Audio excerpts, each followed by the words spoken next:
Hello guys, so today let's start with directive principles of state policy, and this is a very important chapter from examination point of view as well as for daily life. So let's first understand what are directive principles. तो directive principle as a name suggests ये वैसे principles हैं, वैसे ideals हैं जो policy makers को कोई भी policy law बनाते वक्त अपने ध्यान में रखना होता है और उनके अकॉर्डिंग ही कोई पॉलिसी बनाई जाए, इसलिए directive principles of state policy को इंसर्ट किया गया था कॉन्स्टिट्यूशन में। एंड ये जो डायरेक्टिव प्रिंसिपल्स हैं they are somewhere similar to the instrument of instructions, और ये जो इंस्ट्रूमेंट ऑफ इंस्ट्रक्शंस थे they were instruction to the governor general of India which were given in the government of India act 1935। तो इसमें अंतर यही है कि that was instruction to the government of India but this is instruction to the executive and the legislature. और आगे देखते हैं। So DPSP, first understand where are they located. DPSPs are in part 4 of the Indian Constitution and from article 36 to 51। तो इसको ऐसे याद रख सकते हैं, DPSP 4 वर्ड्स हुए, पार्ट 4 में हुआ। Article 36 to 51 we will see each and every one of them in detail. And scope क्या है? To make India a welfare state and to maintain and sustain economic and social democracy. तो ये welfare state से मतलब ये हुआ कि जो कॉलोनियल एरा था उस वक्त we were a police state, ठीक है, बट अभी DPSPs aim at making India a welfare state on socialist pattern of society. तो इसमें डिफरेंस ये है, we don't want to establish a socialist society but a socialist pattern of society, and this has been retargeted many times. अंतर ये है कि socialist society में क्या होता है, इक्वल डिस्ट्रीब्यूशन ऑफ रिसोर्सेज होते हैं, but in socialist pattern of society we have equitable distribution of resources, okay. Also equal opportunities यहाँ पर होती हैं। And to maintain and sustain economic and social democracy. Fundamental rights और DPSPs में ये अंतर है।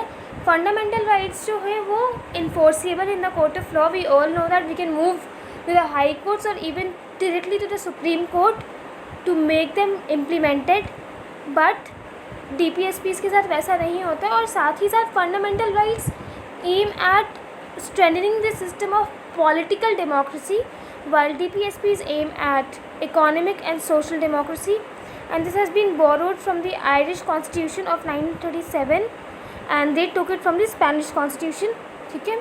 अब ग्रैनविल ऑस्टिन ने इसको कॉन्शियंस ऑफ द कॉन्स्टिट्यूशन कहा था and doctor Ambedkar called it a noble feature, okay.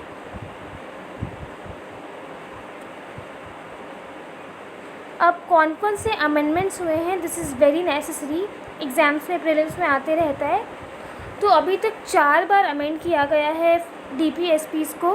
First 42nd amendment act से, उसमें आर्टिकल 39A को ऐड किया गया, आर्टिकल 43A को ऐड किया गया और साथ ही साथ आर्टिकल 39 में कुछ प्रोविजंस ऐड किए गए, ठीक है।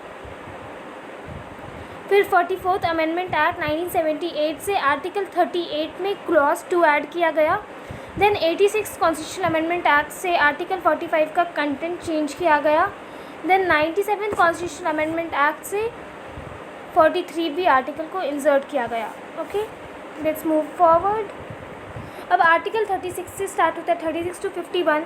आर्टिकल 36 क्या कहता है कि जो स्टेट है, ऑब्वियसली आगे डायरेक्टिव प्रिंसिपल्स में स्टेट वर्ड बहुत यूज़ हुआ है, जो स्टेट वर्ड को डिफाइन करता है वो ये बोलता है कि जो पार्ट 3 फंडामेंटल राइट्स में जो स्टेट का मीनिंग है वही मीनिंग यहाँ पे है। तो पार्ट 3 का स्टार्टिंग जहाँ मतलब आर्टिकल 12 में स्टेट को डिफाइन किया गया था, तो मतलब आर्टिकल 36 इज़ डिक्टो सिमिलर टू आर्टिकल 12। अब आर्टिकल 12 क्या है ये देखते हैं। आर्टिकल 12 स्टेट्स दैट जो स्टेट का डेफिनेशन है that includes the central government plus the parliament plus the state government plus the state legislatures और जितने भी लोकल ऑटोनॉमस बॉडीज़ हैं under the control of government of India in the territory of India या फिर कहीं भी under the control of government of India, ठीक है। आर्टिकल 37 ये बोलता है कि फंडामेंटल राइट्स जो हैं, सॉरी, DPSPs जो हैं, they are not enforceable by any court, but anyway they are fundamental in the sense of governance of the country. ठीक है. अब article 38, here starts the original DPSPs. और एक और बात, DPSPs को 3 ब्रॉड कैटेगरीज में बांटा गया है, socialistic, Gandhian and liberal intellectual. ये ध्यान रखना है, सोशलिस्ट नहीं, सोशलिस्टिक पैटर्न पे, गांधीयन एंड लिबरल इंटेलेक्चुअल, और देखते जाएंगे कि कौन सा कौन है. अब article 38, article 38 aims at promoting a welfare state, और जहाँ पर लोगों को social, economic and political justice हो. ठीक है. तो ये फिर दिख रहा होगा कि ये प्रियम्बल से मिलता जुलता है, इसलिए आई टोल्ड कि जेएल नेहरू रिपोर्ट में भी, sorry, objective resolution move by sir Jawaharlal Nehru में भी ओरिजिन है हमारे DPSPs का, वहाँ से भी लिया गया है, and it shows that it's a socialist thing. Then article 39 में बहुत सारे प्रोविजंस हैं. पहला प्रोविज़न ये है कि everyone should have the right to adequate means of livelihood, and then second is equitable distribution of resources. Third is कि concentration wealth में का नहीं हो किसी एक हाथ में या कुछ हाथों में, and then but we have grossly failed on that. And then equal distribution, sorry, equal pay for equal work हो. See, the constitution makers were so progressive. And then जो हेल्थ हो मेन का, विमेन का, worker का, वो कहीं पे भी अब्यूज़ ना किया जाए फोर्सफुली, एंड पैसे की कमी के कारण ऐसी चीज़ में एंटर ना करें which is not suitable to their age और स्ट्रेंथ. और दिस आर्टिकल 39 का part F, clause F was added by 42nd amendment, और this is to secure opportunities for healthy development of children. ठीक है. And yeah, this is also socialist. Then we have 39A. This was also added by 42nd Amendment Act, or this is to promote equal justice and provide free legal aid to the poor. तो आपने देखा होगा कि बहुत सारे provisions बाद में बना दिए गए to give it a legal sanction. जैसे जैसे हमारे पास रिसोर्सेज आते गए, हमने डायरेक्टिव को इम्प्लीमेंट करने के लिए लॉज बनाते गए. फिर ये आर्टिकल 40 है पंचायत के लिए, तो मतलब ग्रास रूट लेवल पे गवर्नेंस हो और पंचायत को ऑर्गेनाइज़ किया जाए. ये तो गांधीन प्रिंसिपल है, because Gandhi was a very big promoter and supporter of Panchayati Raj system, and इसको भी इम्प्लीमेंट किया गया है 73rd अमेंडमेंट एक्ट से. देन आर्टिकल 41 बोलता है कि स्टेट को अपने कैपेसिटी में एम्प्लॉयमेंट जनरेट करना चाहिए और एजुकेशन देना चाहिए सबको, और unemployment, old age, sickness, disablement and in any case जहाँ पे किसी को नीड हो तो ज़रूरी मदद प्रदान करनी चाहिए. So this is also a socialist thing.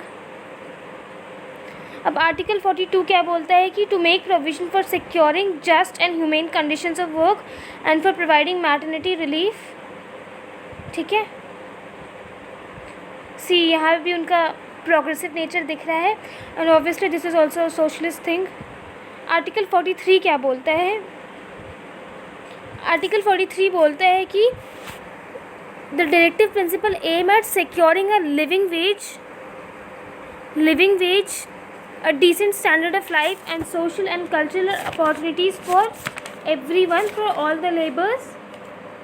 See, अब देखो ये लिविंग वेज जो है, living veg is very different from minimum wage. Minimum wage क्या होता है? इट इंक्लूड्स द, ठीक है, वो आगे हम देख लेंगे, but it's different from minimum wage, and this is also a socialist pattern.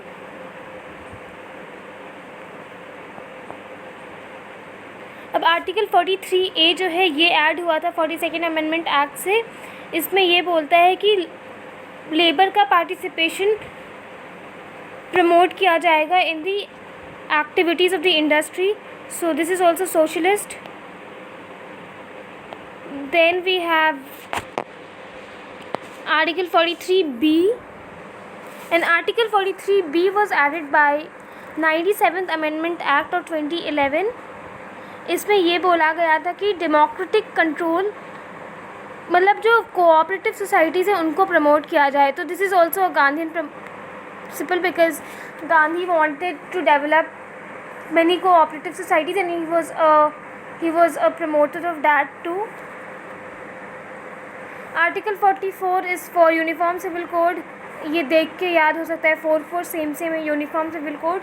And this is a liberal intellectual principle. या this is very important. Article 45 क्या बोलता है? आर्टिकल 45 का जो कंटेंट था इसको चेंज कर दिया गया था 86th अमेंडमेंट एक्ट से. पहले ये 6 ईयर्स से ऊपर के बच्चों का एजुकेशन के लिए था, लेकिन जैसे उसको राइट टू एजुकेशन पास हुआ और उसको एक फंडामेंटल राइट बना दिया गया, तो आर्टिकल 45 को मॉडिफाई कर दिया गया और बोला गया कि 6 साल से जितने भी छोटे बच्चे हैं उनको early childhood care and education देना डायरेक्टिव प्रिंसिपल में आ गया. मतलब non enforceable but policy should be framed accordingly. So this is also a liberal intellectual principle. Then we have article 46. अब article 46 क्या बोलता है? article 46 is like to promote the educational and economic interest of SCs, STs and other weaker sections of the society and to protect them from social injustice. ठीक है, तो ये भी देख के लग रहा है कि 3 कैटेगरीज है, सोशलिस्ट, गांधीन और liberal intellectual. This is a Gandhian principal.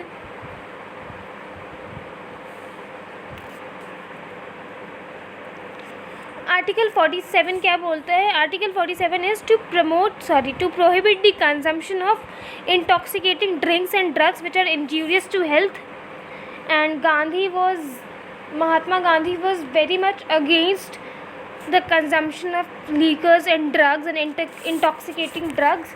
So this is a very very strong Gandhian principle, and you would have seen many states have implemented this like Gujarat, Bihar. Then we have article 48. Article 48 is to the prohibit the slaughter of cows, calves and other draught and milk animals and to improve their breeds. So this is also a Gandhian principle. Article 48A क्या होता है? Article 48A is to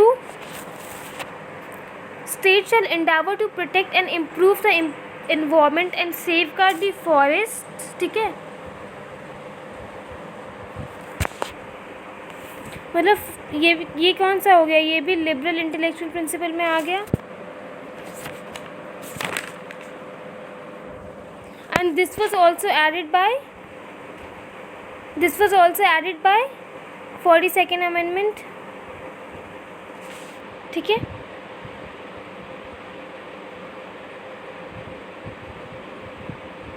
then it is article 49.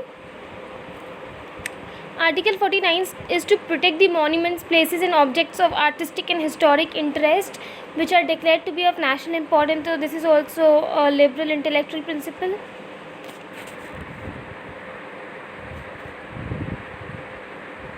Article 50 है कि state should take effective measure to separate judiciary from the executive. ठीक है, तो this is also liberal intellectual principle. And then we have I missed something I guess. 44, 45, 46, 47, 48, 49.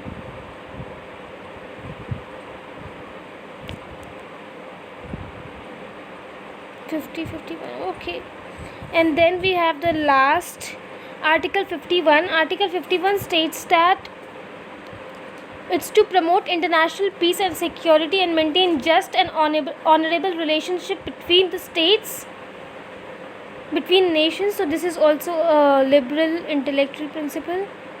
So let's revise it once from article 36. See, I have missed.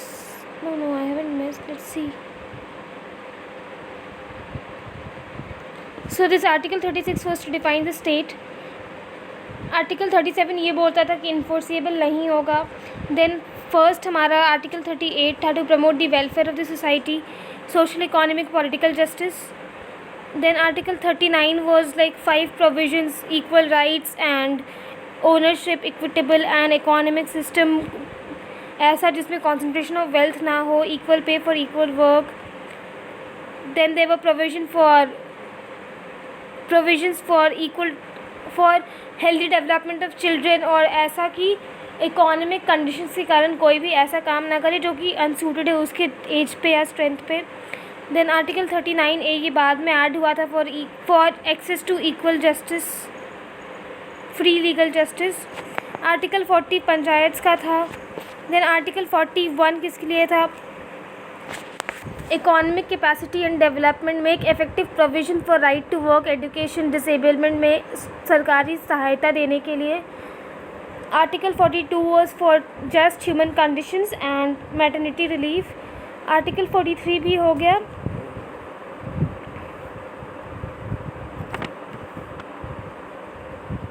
ठीक है, और इसका जो second part था this was to promote cottage industries, और ये Gandhian था। ठीक है, देन आर्टिकल 43A हो गया, मैनेजमेंट में वर्कर्स का पार्टिसिपेशन हो। आर्टिकल 43B कोऑपरेटिव सोसाइटीज़ हो गया। 44 यूनिफॉर्म सिविल कोड। 45 हो गया 6 साल के बच्चों का केयर एंड एजुकेशन। 46 हमारा हो गया वीकर सेक्शंस का हेल्प करना। 47